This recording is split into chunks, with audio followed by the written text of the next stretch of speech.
Bismillahirrahmanirrahim. Assalamualaikum warahmatullahi wabarakatuh.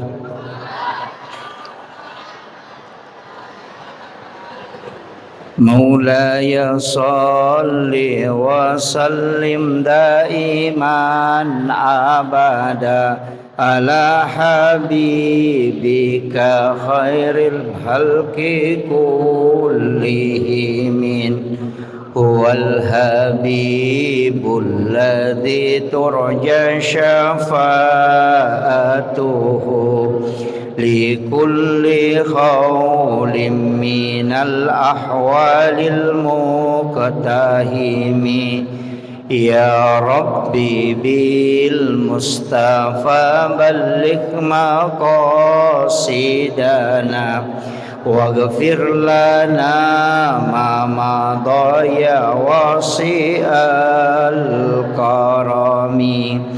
Ya Rabbi bil Mustafa balligh maqasidana waghfir lana ma madha ya wasi'al karami. Ila khadratin Nabil Mustafa sallallahu ala sayyidina Muhammadin wa ila jami'il anbiya'i wal mursalin wasyuhada'i wassalihin wal malaikatil muqarrabin wa kulluhum awliya'ullahu fis sama'i wa ma fil ardi wa fil bahr wa kulluhum muassisina jamiyatin hadatil ulama. Syekhul lillahi lahumul fatihah. A'udzu billahi minasyaitonir rajim. Bismillahirrahmanirrahim. Alhamdulillahi rabbil alamin arrahmanir rahim maliki yaumiddin. Iyyaka na'budu wa iyyaka nasta'in. Ihdinas siratal mustaqim. Siratal ladzina an'amta 'alaihim ghairil maghdubi 'alaihim waladdallin. Amin. Allahumma nawwir qulubana wa quluba jami'i man hadara fi majlisina hadza binuril ma'rifah wa ilmil mukasyafah wal basirah wal iman wal islam. Ya Fattahu ya Alim iftah qulubana wa qulubahum futuhal arifin. Rabbana iftah bainana wa baina qaumina bil haqqi wa anta khairul fatihin. Amin amin ya rabbal alamin. Hadratal muhtaramin wal muhtaramat, ikhwanu fillah, alhamdulillah, alhamdulillahi rabbil alamin, wassalatu wassalamu ala ashrafil anbiya'i wal mursalin, sayyidina wa maulana wa habibina wa syafi'ina wa ala alihi wa ashabihi wa sahabatihi ajma'in. Allahumma salli ala Sayyidina Muhammadin salatan tuballighuna biha kullal maqsud. Ya Jawadu ya Ma'bud, ya Rahimu ya Wadud, birahmatika ya arhamar rahimin. Allahumma salli ala Sayyidina Muhammadin tibbil qulubi wa dawaiha wa afiyatil abdani wa shifaiha wa nuril absari wa diyaiha wa ala alihi wa sahbihi wa sallim. Assalatu wassalamu bi adadi ma fi ilmillah alaika wa ala alika ya sayyidi ya Rasulullah. Agisna sari'an bi izzatillah. Yang saya muliakan, kita hormati bersama, sekaligus kami ta'zimi alena tamalabita Bapak Kepala Kantor Kementerian Agama Kabupaten Sedendren Rapang beserta seluruh pejabat dari Kementerian Agama. Mohon maaf Pak Bu, saya tidak bisa sebutkan satu persatu. Yang kami muliakan, kami ta'zimi ayahanda selaku pengurus yayasan YMP Rapang beserta Surkati. Masya Allah, terima kasih berkat doa beliau sehingga saya bisa berdiri di tempat ini. Sebenarnya Bapak Ibu sekalian, tidak pernah hilang dari ingatan saya tempat di atas, di lantai 2 masjid raya ini, karena di sini saya dibina Bapak Ibu sekalian. Yang saya hormati Bapak Kapolsek Pancarijang, Bapak Kepala Kantor Urusan Agama Kecamatan Pancarijang, Bapak Kepala Madrasah IMP Rapang, Madrasah Alia Gurunda, Ibu. Saya semua yang hadir di sini masih segar ingatan saya ketika menuntut ilmu di tempat ini. Alhamdulillah, Ibu Muslimat, Ketua Muslimat, dan seluruh guru-guru dan seluruh tamu undangan tanpa terkecuali. Alhamdulillah, ada tema yang diangkat, membumikan akhlak Rasulullah di era modern. Kalimat membumikan akhlak berarti sebenarnya kita ingin akhlak Rasulullah ini adalah mulai dari patokan sampai seluruh tindak perbuatan kita itu akan berpatokan kepada Rasulullah. Tapi itu tidak mudah, dan nama gampang. Cuman akhlak ini sebenarnya adalah buah kalau dalam tariqah. Ya kalau mak bicara tareka, akhlak itu adalah buah. Makanya ada intinya. Angka intinya ya roh akhlak. Akhlak itu tidak lahir serta merta. Makanya biasa maka data pembentukan karakter. Tapi sebenarnya ada hakikatnya. Akhlak itu sama dengan listrik ini, balon. Ya roh balonnya angka cahayana. Ya roh cahaya adalah penjabaran untuk menerangi. Tapi balon tidak akan menyala kalau tidak ada strum. Dan strum itulah adalah inti akhlak sebenarnya.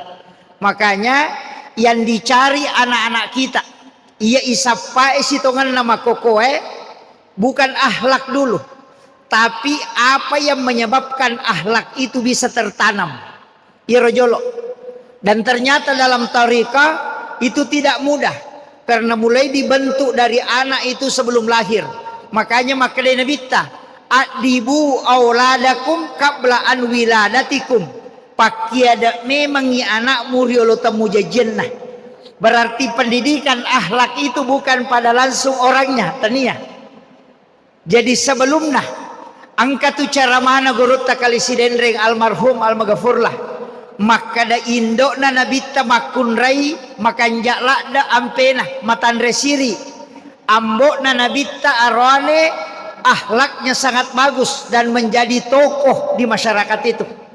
Si runtu idua tahu kanjak, maka pasti jajanga wija-wija makanja. Itu kuncinya. Angka palsapana atau matotariolo makadah namo maga lopona tanat-tanang ngekokui onra ropoe deto name makanja buana. Iya. Ia nangka kaniki tuwa ko onra ropoe macomok memang, tapi dia nama makanja buana tuh. Iya. Artinya apa? Kedua orang tua inilah yang membentuk karakter sebelum anak itu lahir. Biasa kak mak guru ko tau pandrita dua teluh berkaitan dengan akhlak. Ternyata dek nama gampang. Nomor sidi kedua orang tua. Angka ko hak desa rampai pak, maka dia ko angka tau pigau dosa lopo, 7 turunannya itu tetap mendapatkan angka mo pahawananya tuh. Betuangan na yakong ka macarepo ko tu induk na yase denul le mapaci sisangin no tu. Iya, hadde sa iro. Jadi ako angka tau makana pangalopoy ambok na tau kalasi indok na anak na matu tatta angka ko tu sinrawe-rawe na sabak magay. Makanan yang dia makan itu pasti ang kapulok ko tutama. Kecuali anak itu dipisahkan. Yan na to ampay ko mamaulu itawe talo na bawah. napitangi tau pandrita maka dia tu talo ya kong katalo iti narangi manu makbab boy matu denan caji iti denan caji manu tatta iman caji iti tapi na curi indo manu agama nana ya kong ka anak dena makanja ampena oko tu keluargana ambo na masalah indo na masalah silasuran na masalah bawai lo oko sikola agama anakmu mutaroy taroy guru agama yang mendidik nah sabak dena baru batu anak tapi dia akan mengikuti akhlak yang dibentuk di sekolah itu. Yana tu ampai penting pendidikan agama yang makokoe. Kemudian narampe si tau pandrita itampu ia nanae perlu diisi dengan cahaya. Sering saya ceramahkan. Magi nasuroki nabita mak jenne sebelum berhubungan suami istri. Magi nasuroi mak jenne kotomelo mak guru. Nasuri mak jenne kotome mangaji, nasuri mak jenne kotome masikiri, meki loma tuntu pak disanga mangkalinga pengajian nasuroki mak jenne, meloki mak guru nasuroki mak jenne. Kenapa wudu ini penting? Karena ternyata wudu ini adalah chip. Iya pak disangange maki ko bahasa ilmiahnya. Al wudu nurun, ia tu jenne cahaya. Al ilmu nurun, ia tu pak disangange cahaya. Az-zikru nurun, ia tu sikiri cahaya. Al-Quran huwa nur, ia tu korange cahaya. As-salatu nurun, ia tu sampajange cahaya. Kemudian Muhammad adalah nur, nurun Muhammad. Wal malaikatu nur, ia tu malaikat cahaya. Allahu nurus samawati wal ardi masalun nur, nah ia tu puang Allah Ta'ala cahaya. Artinya agak ia kode gaga jenne mumuak guru dena melo tama cahaya okilala ngalimu. Maka dari situlah kita temukan dalam kitab Ta'limu Ta'lim disebutkan angka anak-anak maca wattuna masikolah ranking oko sikolangnya bahkan bergembira gurunya melihat tapi sisana temak deni pakai pak disangana hanya dia yang pakai. Kenapa? Karena ilmu yang masuk tidak ada wudu pada saat dia menerima ilmunya. Makanya angka toko kitab Ta'limu Ta'lim maka ada angka anak-anak dena macah biasa-biasa bahkan dianggap terbelakang tapi dena pa aja tu lima jenne komelo imak guru setelah dia besar justru dia yang dipakai ilmunya di masyarakat. Aga betul nah iya ro jenne iya naro pasi sumpung iya sange pak disanga loko watak kalewe. Ia nadegaga jenne petas si mata-mata tapi ia kongka jenne maka cahaya akan masuk sama dengan listrik. Dia tidak akan masuk ke cahaya ke listrik yang satunya kodegaga nolah. Maka jalur ilmu masuk ke dalam tubuh adalah wudu. Ia na ampai tau pandrita rioloe malak dak na pasangan ajak lala no toma pak guru na kodegaga jenne. Dan jangan belajar kalau tidak ada wudu. Nah sebab magai iya itu pak disangang ipake matu pak disangang kai jenne. Makanya semua maka dah kau nak melo ibar hubungan tai suruh mak jenne. Nah sebab nanti anaknya itu akan melahirkan cahaya. Iya. Ini yang penting untuk anak-anakku sekalian. Ia tu ampai sitongan na orang anggap biasa wudu ini Pak Bu. Saya dulu menganggap biasa itu wudu. Maka dia rojenne biasa-biasa. Nanti saya baca buku bahwa kita ini didampingi 187 malaikat. Siratu arwa pulo napitu malaikat dampingi ki. Matanya bawang, mata saja itu dijaga oleh 11 malaikat. Seandainya dia 10 di malaikat jagai matata, maka mata ini akan buta karena akan selalu melihat maksiat. Tapi nur itu akan selalu terjaga. Makanya ia tu tahu mak jenne non-rom malaikat.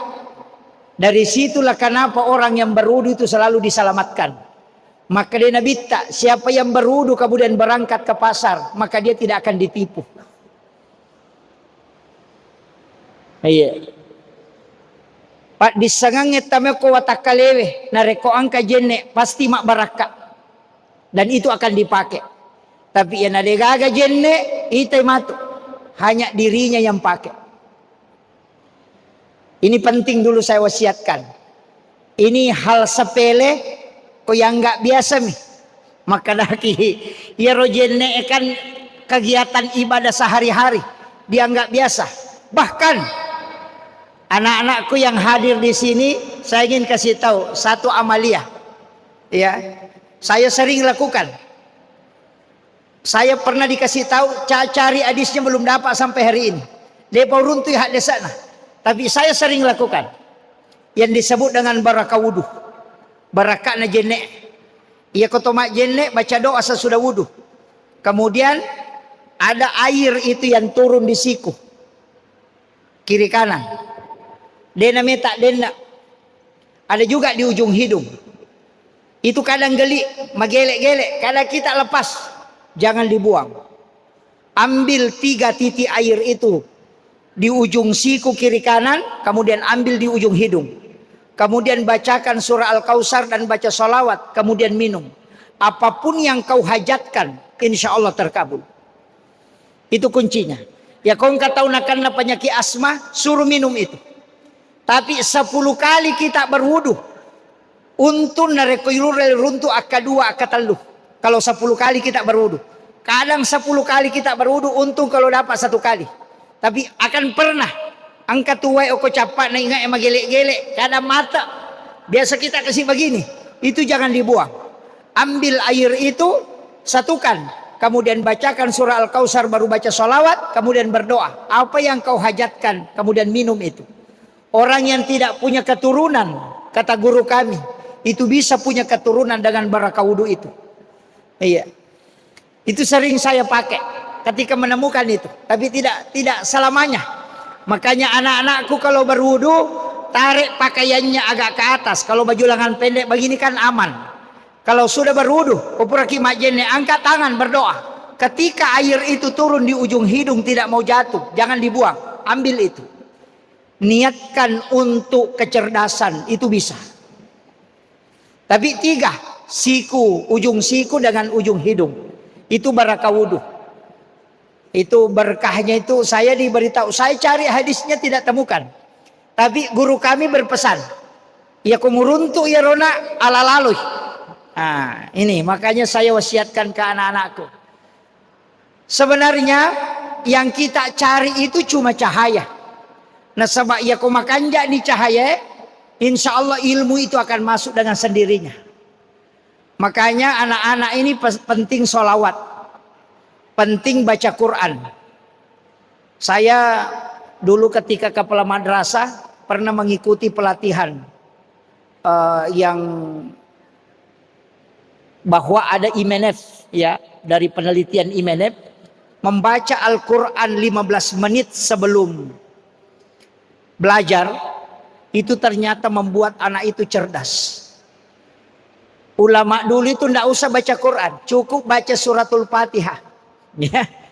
Cukup baca suratul Fatihah, insya Allah yaitu suratul Fatihah barakah. Apapun kita doakan, niatkan, insya Allah. Apalagi ada 2 tempat ketika membaca iyyaka na'budu wa iyyaka nasta'in, di situ minta. Yang kedua ihdinas siratal mustaqim, minta di situ. Jadi ya kau baca ya roh, jangan dikasih kosong, jangan dikasih lewat suratul Fatihah tanpa ada doa. Aja di pali wa bawang, baca iyyaka na'budu wa iyyaka nasta'in, dan hanya kepadamu aku menyembah, dan hanya kepadamu aku memohon pertolongan. Angin launi, kemudian ihdinas siratal mustaqim, minta di situ.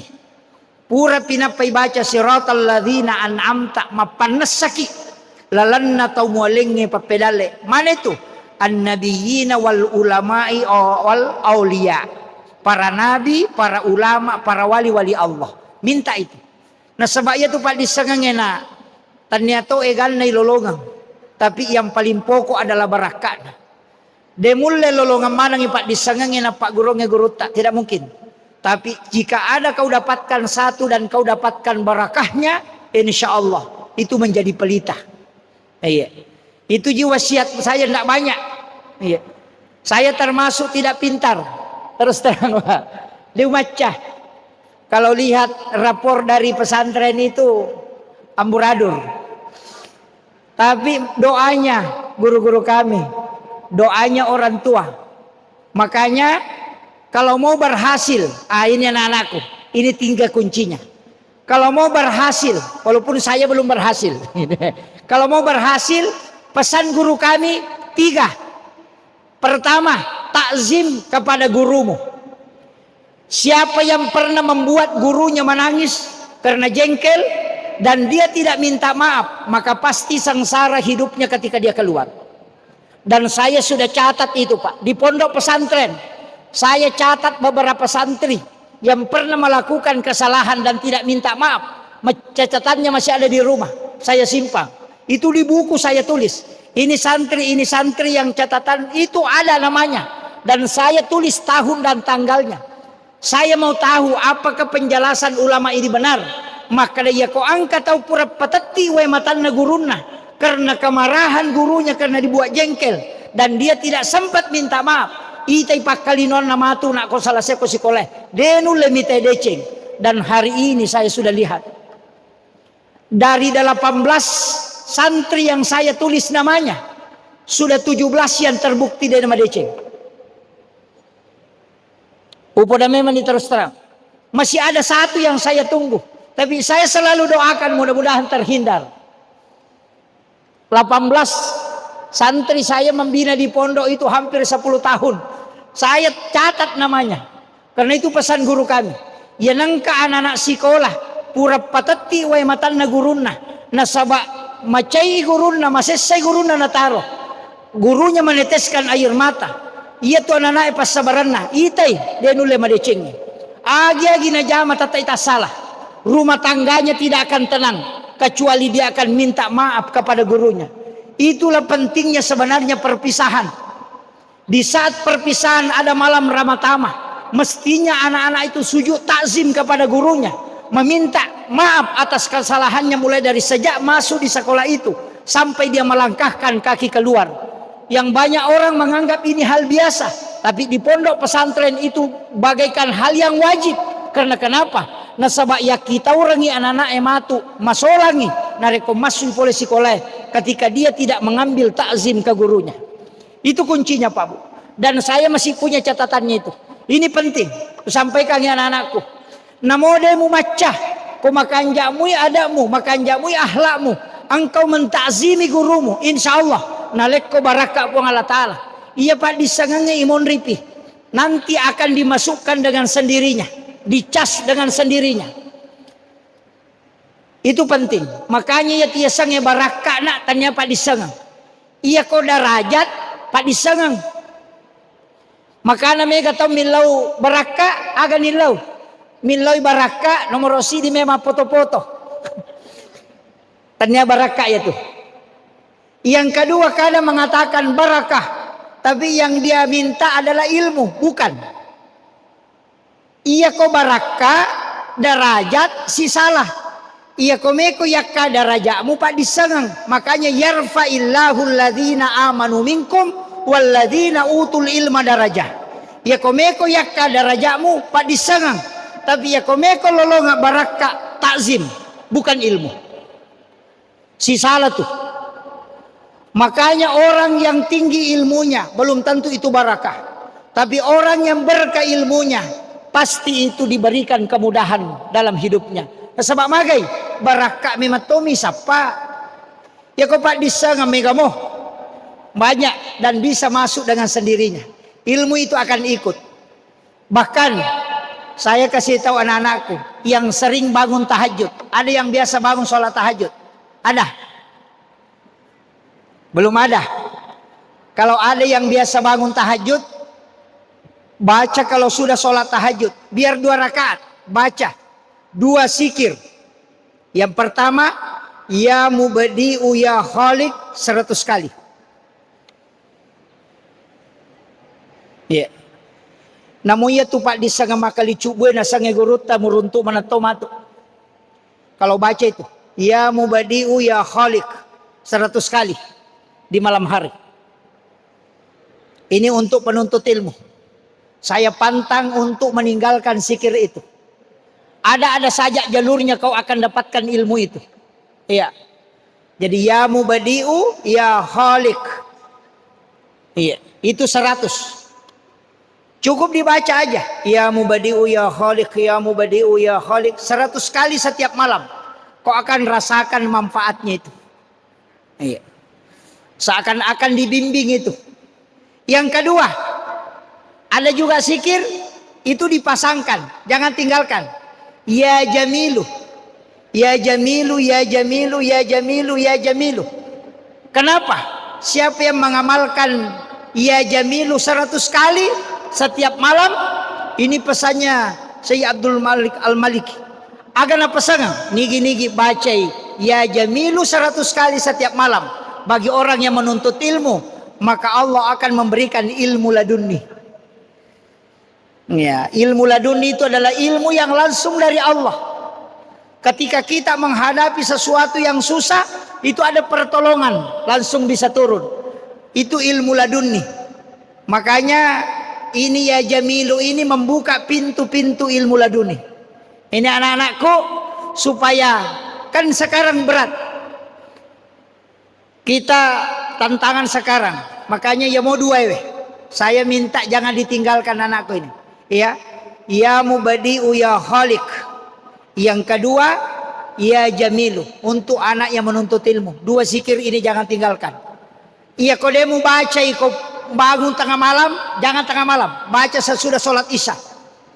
Kalau sudah sholat isya baca itu. Atau sebelum sholat subuh. Kalau tidak bangun tahajud, sebelum sholat subuh baca itu. Saya kasih tahu 40 hari jangan terputus. Kalau nanti sampai 40 hari kau akan rasakan sendiri. Mulai belajar itu tidak butuh waktu lama. Iya. Biasa mak guru ki make tanapai paham. Iya. Susah baru mengerti apa maksudnya. Kalau engkau amalkan ini insya Allah itu dibukakan. Itu seakan-akan ada yang membimbing secara langsung. Kayaknya yang tidak bangun tahajud ya. Kalau bangun sholat tahajud itu yang lebih bagus. Pas selesai sholat tahajud baca itu. Iya. Yang 100 itu. Langsung kalau yang bangun tahajud. Kalau tidak sudah sholat isya atau sebelum sholat subuh. Iya. Itu kuncinya. Iya. Selain itu zikir yang tidak boleh kurang adalah sholawat. Iya. Jangan kurang sholawatnya anak-anakku. Orang yang menuntut ilmu itu harus banyak sholawat. Harus menempel ke Rasulullah. Iya. Harus banyak menempel kepada sumber ilmu. Nabi itu adalah sumbernya cahaya. Dan cahaya adalah di situ lahir semua ilmu. Maka kalau orang bicara ilmu apapun pasti membicarakan Rasulullah. Mau bicara matematika pasti kembali ke Rasul. Mau bicara fisika pasti kembali ke Nabi. Mau bicara Al-Quran kembali ke Rasulullah. Mau bicara apa tetap pasti kembali ke Nabi. Artinya apa? Induk segala ilmu adalah Rasulullah. Maka sholawat adalah membuka pintu-pintu ilmu itu. Makanya kalau orang sekolah itu banyak baca sholawat. Ya. Banyak kalau jalan sementara naik mobil atau naik motor, sekarang tidak ada. Saya dulu masih naik mobil PT-PT ke sini. Ikut, ya, masih naik mobil PT-PT dari Pinanong ke sini. Itu kita baca sholawat sementara di kendaraan, ya, baca sholawat. Kalau mau belajar nak baca sholawat, ya, baca sholawat aja. Biar tidak disuruh baca sholawat. Mau sholat itu juga disuruh baca sholawat. Kemudian saya masuk ke membumikan akhlak Rasulullah. Nabi sebenarnya itu begini. Dikadar betul. Dia yatim sebelum dia lahir. Ketika dia lahir, tak lama kemudian ibunya juga meninggal. Pindah ke neneknya, neneknya juga meninggal. Jadi Rasulullah itu sebenarnya tidak dididik langsung oleh manusia, tapi memang Allah yang mendidik. Tapi apa hikmahnya anak-anakku? Yang saya ingin kasih tahu begini. Ada 2 pesan Rasulullah dalam hadis yang saya tidak pahami tekstual. Dia pahami teksi. Aga nomor sidi. Ajari anakmu memanah. Ini. Ajari memanah. Saya tidak pahami tekstual ini nanti hadis. Yang kedua, ajari anak-anakmu berenang. Irona bitta padang pasir non roy. Dia gasalo ko Makkah. Ko Madinah dito gasalo. Tapi nasuroy aray Pak Guru anak nanangi. Kira-kira ken roy nangi. Itu kalau logika sederhananya dulu. Dia gasalo padang pasir misi babulu na isuro nangi. Peko dikira-kira. Artinya itu ada dua maknanya. Bisa dimaknai tekstual, tumpu kulu. Maka ada Pak Guru nange okowai amakiro. Yang kedua bisa maknanya. Apa makna berenang? Berenang itu alena makuraga tanpa minta pertolongan orang lain.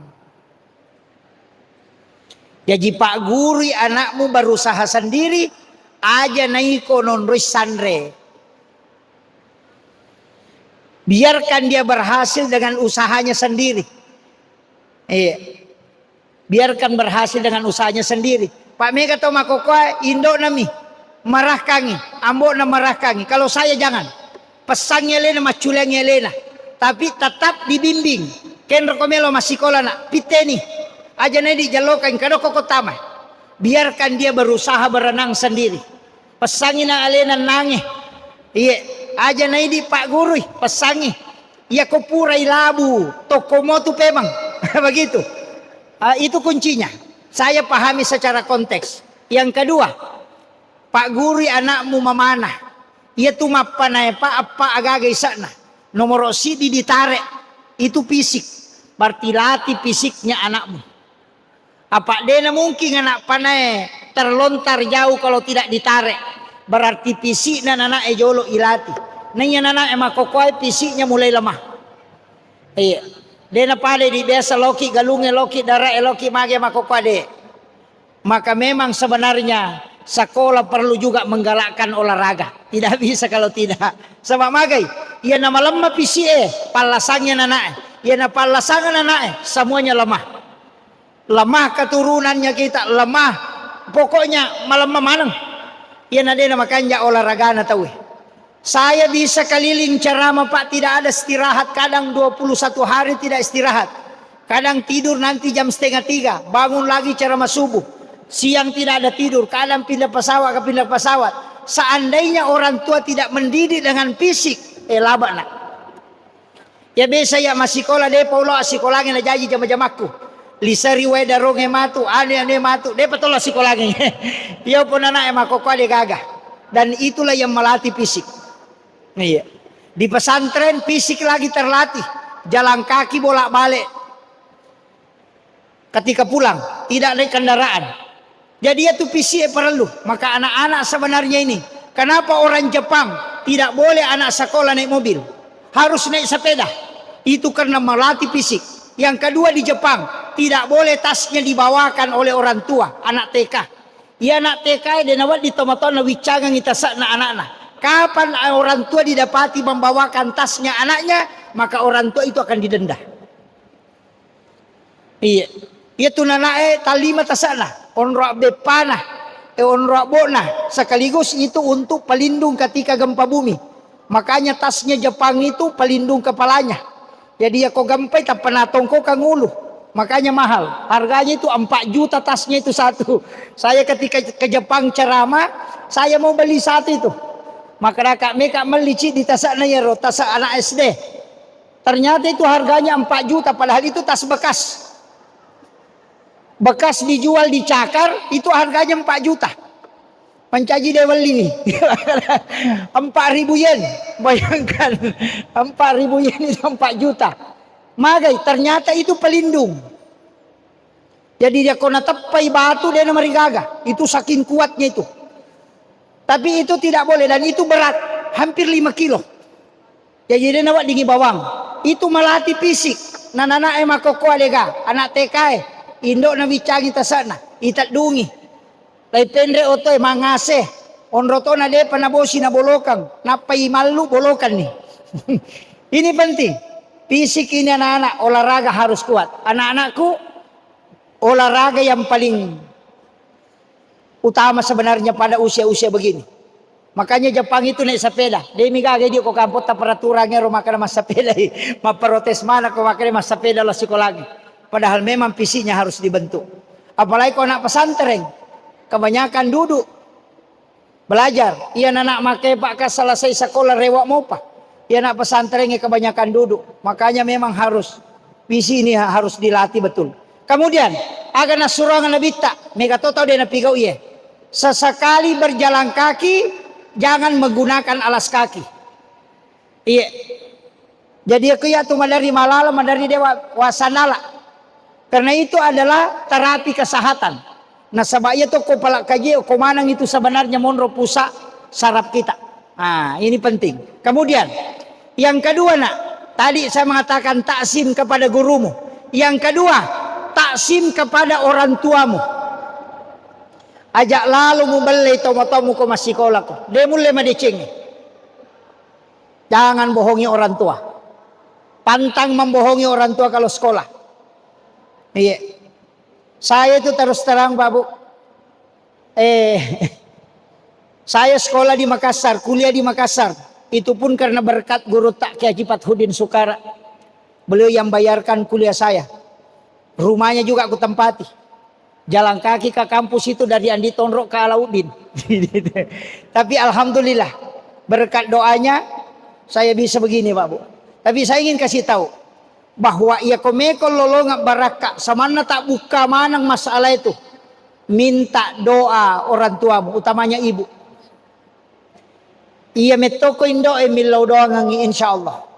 Mungkin belum ada santri di sini, siswa yang pernah mencuci telapak kaki ibunya. Saya ketika kuliah di Makassar, buntu otakku. 1 semester, 2 semester, 3 semester, pusing karena mengikuti pelajaran.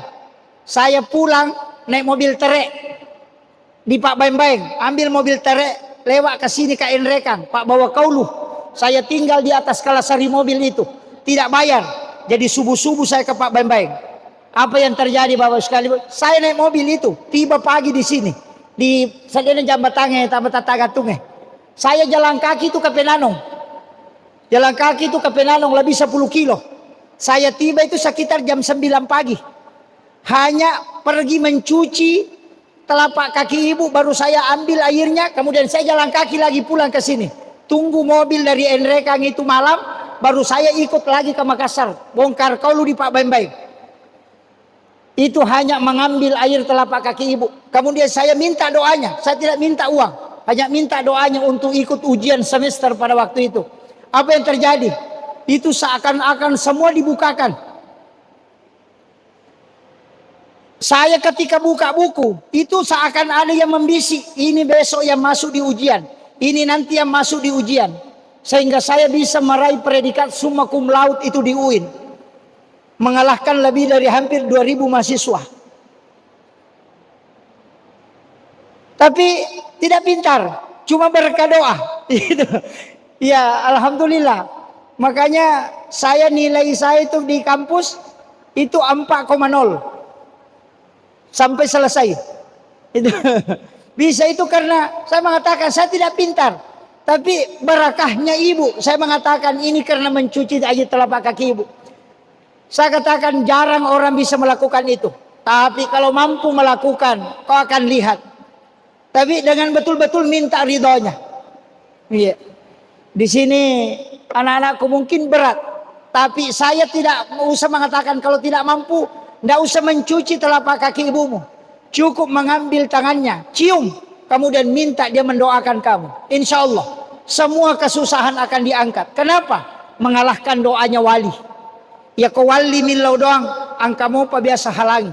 Tapi ya kau tomo-tomo milau doang aku insya Allah.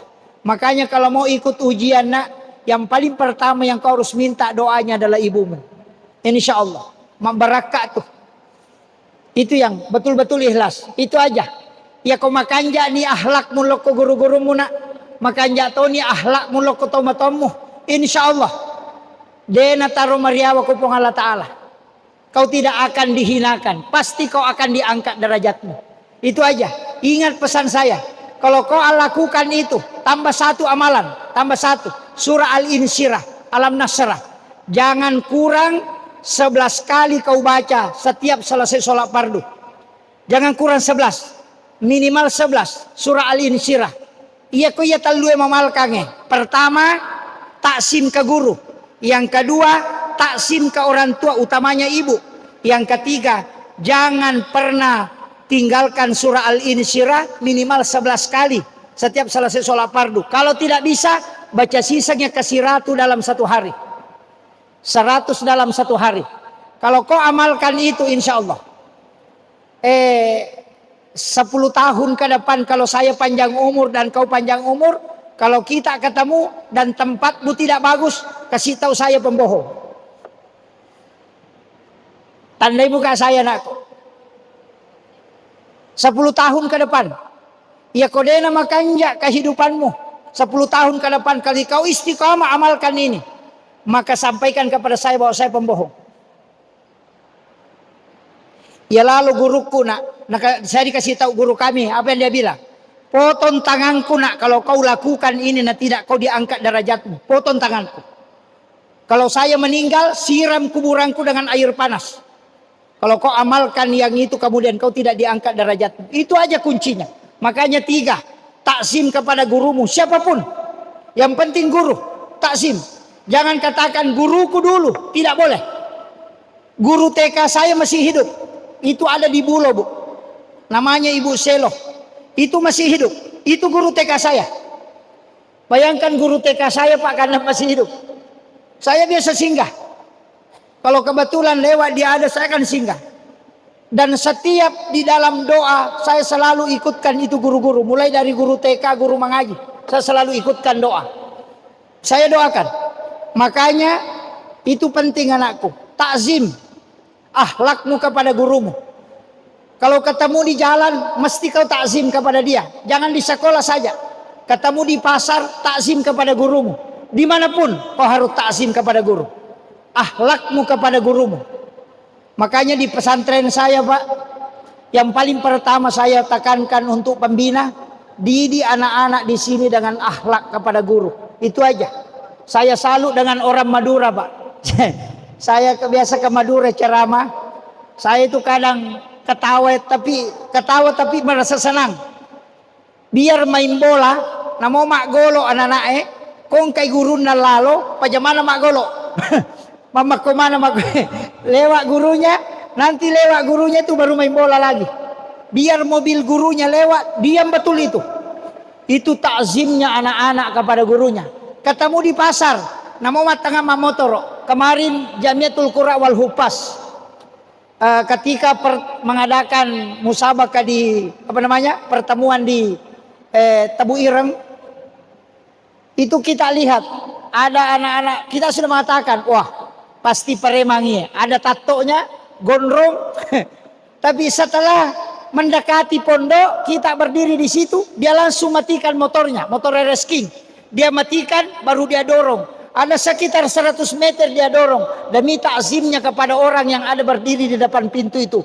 Padahal dia tidak kenali ulama dari mana, tapi gondrong pakai tato, pakai baju kos, tapi dia bisa dorong motornya. Di situ kita kagum bahwa bagaimanapun modelnya, tapi ketika ketemu dengan guru, pasti itu dia langsung tunduk. Kenapa? Karena murid di depan gurunya itu bagaikan mayat. Makanya dete polo pani nareko guru musuroko. Ini kuncinya anak-anakku. Dan di situ ji barakahnya nak. Iya, jangan coba-coba. Saya masih yakin sampai hari ini anak-anakku yang di MP ini luar biasa. Karena guru-guru yang mengajar saya dulu masih yang mengajar di sini. Makanya saya bilang itu tidak akan hilang. Ibu Bahi dulu yang saya kagumi betul. Iya. Saya itu takut sekali dulu sama Bu Bahi. Baru matanya begini sudah tidak bisa lewat di depan situ. Iya. Kita ini luar biasa Pak. Tapi saya katakan itu wasiat saya nak. 3 itu ya, jangan tinggalkan. Taksim ke guru siapapun. Ibumu, kemudian surah Al-Insyirah. Guru tak Profesor Dr. Ki Haji Ali Yapi pernah berwasiat itu tentang itu. Surah Al-Insyirah ini surah hadiah. Pakai kalau baca sholat sunat, pakai itu. Baca surah Al-Insyirah ketika sholat sunat, insya Allah. Itu keberkahan. Kemudian penutup saya ingin sampaikan begini. Ini kan tantangan sekarang semakin besar. Anak-anakku sekolah, insya Allah hanya ada 2. Saya titip kiri kanan. Guru, kenapa saya tidak menerima santri banyak? Saya nanya ke bisa Kak Makutano atau Pandrita Pak Hakiki. Yang paling pokok sekarang dilakukan tirakat. Jadi untuk guru-guru termasuk saya, ini nasihat untuk saya. Utamanya di sholat subuh. Kalau bukan sholat subuh di sholat isya. Namun dimi waktu. Tapate haiwi murid tak. Karena sekarang sudah mulai terpisah batinnya anak-anak dengan kita. Mungkin karena keikhlasan yang kurang. Atau mungkin karena banyak hal-hal yang sudah mengganggu. Tapi satu hal yang bisa menyambung. Ruhnya santri, ruhnya anak-anak dengan ruh kita adalah suratul Fatihah. Caranya ibaca, pesan guru kami. Baca ila hadratin Nabil Mustafa sallallahu alaihi sayyidina Muhammadin. Baca jauh Fatihah Nabi tak. Napai baca Fatihah guru-guru tak. Dari mana kita mengambil ilmu? Akadabani kulluhum masyahina wa masyahina. Sinina guruku dan dia guru-guru na guruku. Kemudian bacakan Fatihah. Setelah itu yang ketiga ini yang pokok. Wa ila ruh wa nafs wa jasad. Napa tinggal ramana sinina murita. Napa tak baca Fatihah. Cicemoh. Supaya dena lupai ki santrita. Supaya terkoneksi. Tilau dongangi. Nasabak ia na terputus. Jiwanya, ruhnya terputus. Ya kau Fatihah si sumpu moy. Namo maga batana nanae. Ya kau tomak bicara. Insya Allah. Nang kalingat tu. Tapi ya kau deni Fatihai. Nadena si sumpu ruwe. Namo pek kau bate pangajari. Mama komoto kuyoloe. Ya kau tomak de nama tu. Napikau si jaman. Tapi ketika ruh terkoneksi, insya Allah, ia penting sampaikan. Kemudian sering saya ceramahkan, guru-guru jangan tinggalkan mandi 9. Ini yang pokok. Pemimpin jangan tinggalkan mandi 9. Ini mandinya para wali. Ya rodio asera jalalo tasalayu. Kalau anak-anak mau kita tidak istilahnya dia nak julek kaiki anak-anak. Dia nak julekai ki wijat-wijatta. Dia nak lutak-lutak ki wijatta. Kemudian rumah tangga tidak sering cekcok. Amalkan saja mandi 9. Itu mandi wali. Ya ko Jumai, hari Jumat, lakukan mandi 9. Jadi caranya itu mandi sempurna. Diomoki. Ya ko sukuni selesai. Ajenne ki. Selesai mak jenne. Ala ki wai oko pasero. Napai baca. Ya Allahu, ya Allahu, ya Allahu. Napai warup pakai hidung. Baru siram kepala. Seakan-akan Allah yang menyiram kepala kita. Kemudian ambil air. Baca ya Rahman, ya Rahman, ya Rahman. Tiup pakai hidung. Baru siram sebelah kanan. Baru ya Rahim, ya Rahim, ya Rahim. Tiup pakai hidung. Siram sebelah kiri. Ulang sebanyak 3 kali. Ya Allahu, ya Rahman, ya Rahim. Ya Allahu, ya Rahman, ya Rahim. Ya Allahu, ya Rahman, ya Rahim. Maka disebut mandi 9 karena 9 kali. 3 di kepala, 3 sebelah kanan, 3 sebelah kiri. Baru pakaikan penutup. Ambil air terakhir, baca. La ilaha illallah Muhammadur Rasulullah. La haula wa la quwata illa billah. Baca 9 kali. Baru tiup pakai hidung. Baru baca kembali. La ilaha illallah Muhammadur Rasulullah. La haula wa la quwata illa billah. La haula wa la quwata illa billah. La haula wa la quwata illa billah. Itu sudah selesai. Itu mandi 9. Ya koya tu na amal katawe. Insya Allah anak-anak itu akan takzim ke gurunya. Iya. Dia nak cobi-cobikin anak. Kalau pemimpin itu paling pokok. Karena istilahnya guru tak mandi karamah.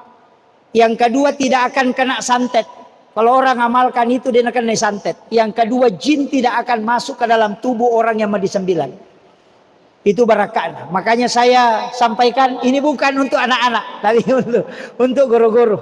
Para pemimpin amalkan mandi 9. Yang saya dapatkan sumber ulama yang mengajarkan mandi 9, yang pertama Kiai Hamid Pasuruan, termasuk Kiai Halil Bangkalan Madura. Yang ketiga Guru Sakumpul Martapura, Kiai Haji Muhammad Sain Abdul Ghani. Itu semua mengajarkan tentang mandi 9. Karena mandi ini ya kena amalkan kita we kotosel binengan, insyaallah dia nasarak binena. Ia kau tahu matom memalkangi degaga anak-anak barani bali-bali. Ketika guru yang mengamalkan tidak ada murid-muridnya wad dicobi-cobi itu tahu. Kemudian ketika pemimpin yang mengamalkan ia kau mak bicara degaga mulai polo bicarana yolona. Itulah yang disebut dengan mandi karama, dan jin tidak akan masuk ke dalam tubuh orang yang mengamalkan mandi 9. Termasuk ilmu santet itu tidak akan masuk. Itu pesan guru-guru dan para wali ketika mengamalkan mandi 9. Akhirul kalam, wallahul muwaffiq ila aqwamit thariq. Assalamualaikum warahmatullahi wabarakatuh.